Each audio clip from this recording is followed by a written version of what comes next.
Reaperman here with another vintage fighting stick video. This is Hori's HSJ-12 fighting stick, and it's an extremely well-regarded stick for the Super Famicom and Super Nintendo Entertainment System.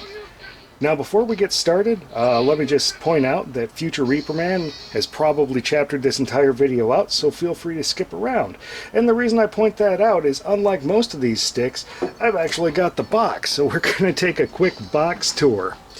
So as you can see, we've got a picture of the stick on the front here with some kind of 90s coloring in boxes of all things, and that actually continues around to all the sides of the box.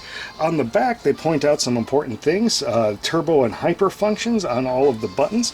The actual button layout, they're not labeled on the buttons themselves, but they are kind of color coordinated if you go by that up there. This is actually a pretty typical layout for a Super Nintendo controller, with L up there and R up there.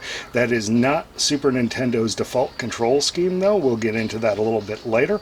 Also note that these two rows of buttons right here are at the same level, while this first row is ever so subtly dropped. And that's fairly common for a layout these days, but back in the day, many fighting sticks were actually all three rows straight across, and that would kind of replicate an American Street Fighter II cabinet. And Street Fighter II is definitely what people bought this stick for. That's why I'm running it here in the background. Now, also coming around to the front, we'll see a price tag. Apparently this was originally 6,800 yen and was on sale for 6,380 yen, which isn't a lot of money. And it amazingly isn't a lot of money when we adjust for inflation, because apparently Japan hasn't had too much of that. Oh, where me, on the other hand, I'm semi-addicted to these Rip It energy drinks, and over the last year these things have climbed 25%, so if you'd like to sponsor me, Rip It, feel free. I will shill hard for you. But getting back to this thing now, first let's have a look at the stick. Now, the stick is going to be kind of a short ball top thing, and it's got a square gate, a deep square gate. So this would have felt just a little bit alien to Americans at the time. And like a lot of people, I would probably prefer this at least be an octagonal gate, but this was fairly common for sticks at the time. Now, this is a Hori stick. This is back from the era when Hori used all of their own parts in their sticks, and they were all, there was kind of an evolution, and there was a fair amount of difference between them. And we'll see that when we come over here to these buttons. Now, these buttons are interesting because they don't have any dome on them. They're neither convex nor concave. They're rounded over at the edge, but then totally flat. And we can contrast that to what they would do just a couple of years later. These buttons here on the Saturn stick are actually domed, and they feel considerably more natural. Other than that, they feel like pretty much the same buttons as those. They have a little bit more throw than a lot of people would be used to. So let's go in and let's have a look at the menu here. We're going to go into options quick, and as we notice, the high punch and high kick are actually on L and R, which are up here. So somebody playing with this controller at a tournament would probably want to adjust those to be these two buttons here. And let's go ahead, no time limit, sounds good. Let's go back and get into the game a little bit and talk about the turbo features here. We'll go with that. And versus battle. Now, I'm going to pick Blanca, and then this guy is going to pick Ken. And then, boom. Now, Blanca's little electric move is that right there. With the turbo on, we can actually just hold the button down and keep doing it. However, with the hyper on, as you might imagine, you don't even have to do that. So that's kind of a neat little feature there. Slow motion works like it always does, where it's just kind of whacking on the start button, and your mileage may vary as to how annoying that is to you. And this is the 1 setting. The 2 setting is, I mean, really just about the same in this particular game, but depending on how pause is handled, it may actually have some differences in other games. So I think we've actually talked enough about the controls on this thing. Let's actually talk about the case itself. So the case itself is made out of 2 pieces of steel. It's got one piece of steel that's kind of bent up along the control surface, and into the back, and it's got a second piece of steel. I'm just going to unplug my controller here. And a second piece of steel that's the sides wrapped around to the bottom and up the other sides.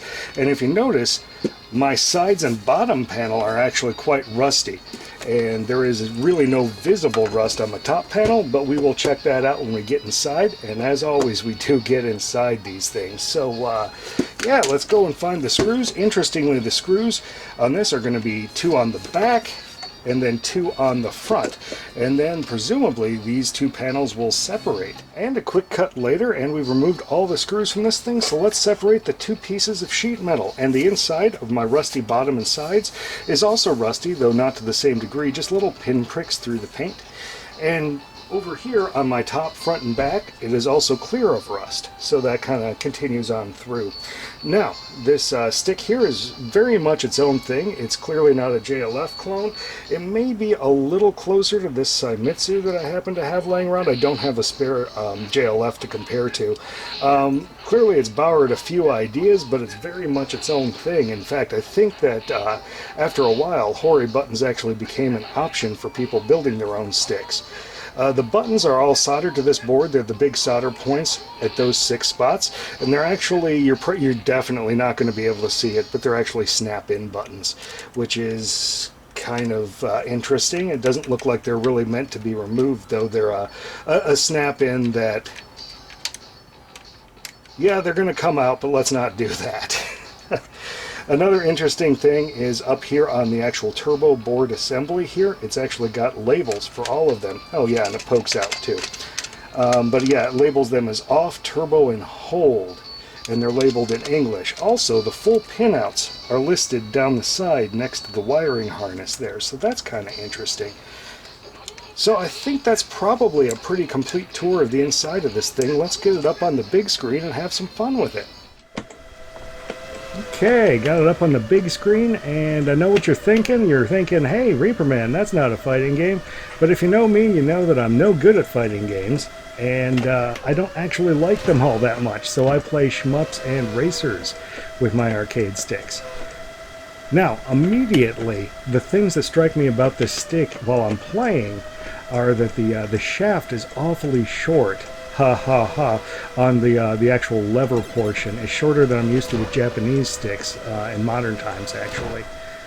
It is very short, like my hand is well over the top of it. Also, the flat buttons make it easier for me to park 2 fingers on a button, which is something that I tend to do in racing games kind of a lot, is park 2 fingers on a button. And it's kind of nice that it's not truly convex shaped. It's actually kind of a breath of fresh air on here. Of course, slow motion and turbo fire, they do nothing for a game like this. This, by the way, is Exhaust Heat 2, also known as F1 Race of Champions 2 here in America. And it is a great little hidden gem of a racing game on Super Nintendo.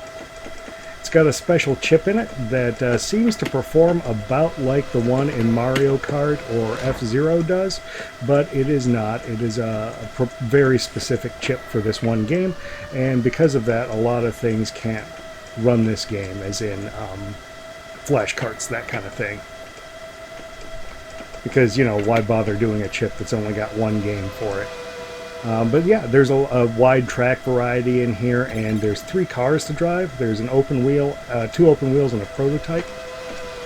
And it's got kind of a little career progression where you have to pay to enter races. And wow, this feels actually really good with this stick. I do wish the shaft was a little bit longer. Har har. But the buttons are fine. This stick, I understand why people like this stick so much, actually. Yeah, it seems to be doing great. And because I'm only using side to side, I'm not really impacted by that deep square gate. That would probably trip a lot of people up today. Because in America, we're used to round gates. And I think fighting game fans switched to octagonal to a large degree. I don't think too many people run square gates, even though they're stock on every one of these sticks. Both LS32s and JLFs. Ooh. Alright, second place. Gotta get first. I probably won't get first on this one. Yeah, I'm not getting first. Gonna have to settle for second. Sorry, everybody, I failed you. But at least I won my money back and then some. Because it actually does cost money to enter these races. Come on. Quit counting my winnings. See the results here. So if you're watching this, Akira or Takashi, those are the two save game names on this thing, and I'm playing as Takira now. I am considering continuing your save games, and yes, it seems that your parents did sell your games when you moved out. So I guess until next time, Reaper Man out.